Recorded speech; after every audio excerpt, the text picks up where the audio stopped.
দিনাজপুরের বিরল সীমান্ত দিয়ে ১৩ জনকে পুশিন করেছে বিএসএফ। পুশিন করা ব্যক্তিদের আটক করেছে বিজিবি। এই ঈদে জামা জুতো অ্যাক্সেসরিজের ডিসকাউন্ট।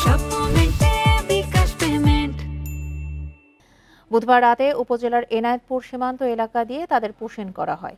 আটককৃতদের মধ্যে ১১ জন নারী, ২ জন পুরুষ। এনায়েতপুর ক্যাম্পের কোম্পানি কমান্ডার বিষয়টি নিশ্চিত করে জানান, আটককৃতদের তথ্য যাচাই বাছাই চলছে।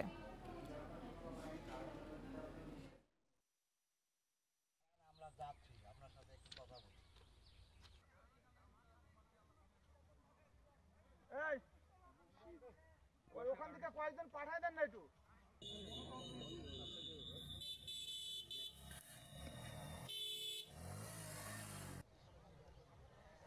পাক্কা করিস জায়গা খালি করো।